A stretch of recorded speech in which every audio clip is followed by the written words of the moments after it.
wali hakim. Baik. Mungkin nak terangkan sikit. Tak payah lari lah. Tak payah lari sebenarnya. Boleh minta kepada mahkamah. Dia sebenarnya bersekautan dengan kita punya kata-kata orang tua dulu, pantun kan. Nasi lemak buah bidara, sayang selasih saya lurutkan. Buang emak buang saudara, kan kasih turunkan. Ini sebenarnya dah lari daripada konsep Islam.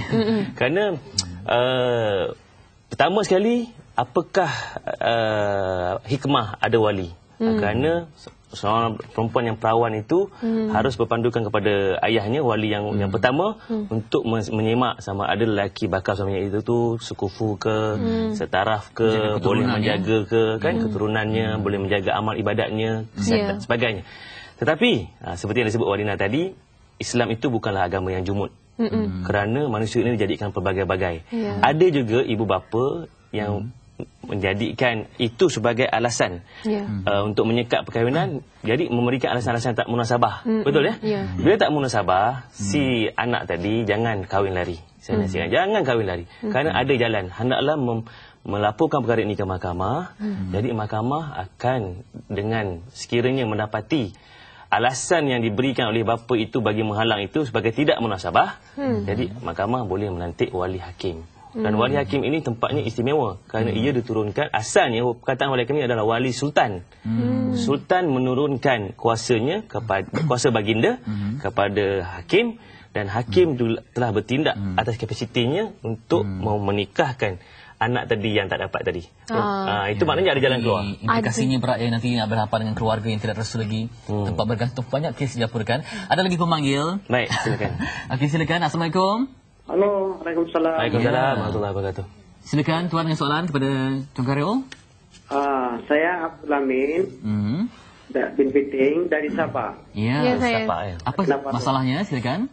Soalan saya macam yang perempuan atau laki-laki kan? Ya. Satu perempuan tidak ada dokumen. Ya. Berarti orang asing lah tu kan? Ya.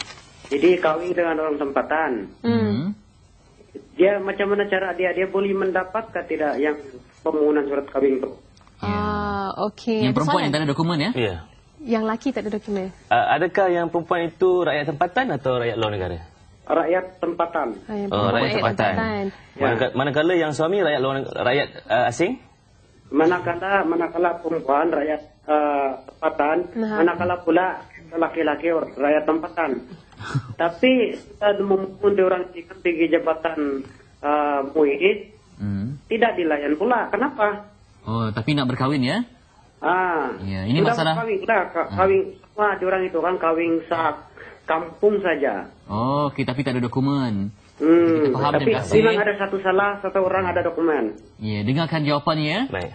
Okay. Ada satu kes ya, begini yang pernah berlaku di negeri Kelantan, di mana seorang hamba Allah ini telah pun berhadapan dengan pendakwa raya syari'i Kelantan kerana beliau berkahwin, menikahi seseorang tanpa mendapat tauliah.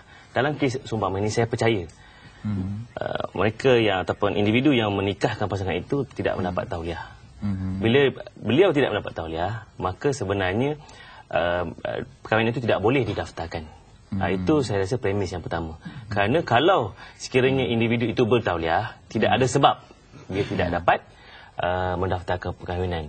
Dalam keadaan ini sebenarnya kalau kita laporkan kepada pihak berkuasa, individu itu harus ditangkap, harus didenda ataupun dipenjarakan, ataupun disebat, disebat kerana telah pun menyusahkan orang ramai. Jadi saya sarankan, saya syorkan supaya berjumpa dengan peguam atau laporkan pada pihak berkuasa, pejabat agama, supaya diambil tindakan itu. Kemudian mengambil tindakan seterusnya, sama ada bernikah sekali lagi ataupun mendaftarkan perkahwinan. Kerana perkahwinan itu kalau ikut rukun syarat sah. Sah. Jawapan yang telah pun dipermudahkan. Saya banyak soalan sebenarnya, tapi masih agak terhad. Terhadap saya nak tanya nanti kalau pernikahan yang tak didaftarkan tapi digantung tidak bertali sebab susah untuk bercerai itu, yang perempuan itu boleh kahwin lain tak? Mungkin siapa boleh kita telefon untuk mendapatkan maklumat lanjut? Baik, kita sebenarnya boleh saja hubungi peguam, mana-mana peguam. Boleh juga hubungi saya, tak ada keberatan. Tetapi mereka harus tahu juga ke mana hendak dituju. Yang utama iaitu mahkamah syariah dan pejabat kadi.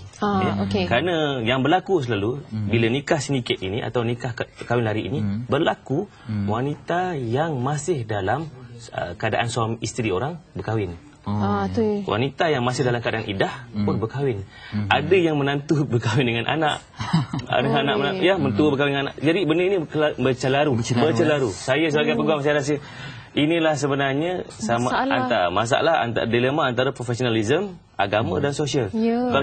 Kalau kita nasihatkan anak guam kita sebagai klien kita, memang mereka boleh terlepas kerana bayar denda dan terlepas, tapi memikirkan apakah akibat-akibat kesan-kesan. Saya juga keberatan sebenarnya. Dari aspek ilmu itu kurang rasanya, dan juga mungkin dari segi kesan yang dialami itu selepas berlakunya itu memang dahsyat sekali. Tuan Khairul, Tuan Khairul Anwar Ahmad, terima kasih banyak-banyak kerana sudi berkongsi ilmu bersama-sama kita. Cukup berguna, insya-Allah. Singkat yang bermanfaat. Terima kasih banyak. Betul. Apapun perkahwinan itu sepatutnya membahagiakan, Fitri, bukan memberi sengsara. Siapa yang mahukan derita kan, tapi itulah mungkin perjudian itu dianggap sebagai satu perkahwinan perjudian. Jadi hasilnya mungkin kucar kacir. Betul. Dan kepada wanita tu fikirlah 10 kali. 10. Kalau tak 10, 20, 30 kali lah sebelum kita lakukan apa-apa keputusan yang akan Bella, sekarang kena damaikan suasana dengan mari kita damaikan. Galeri barang antik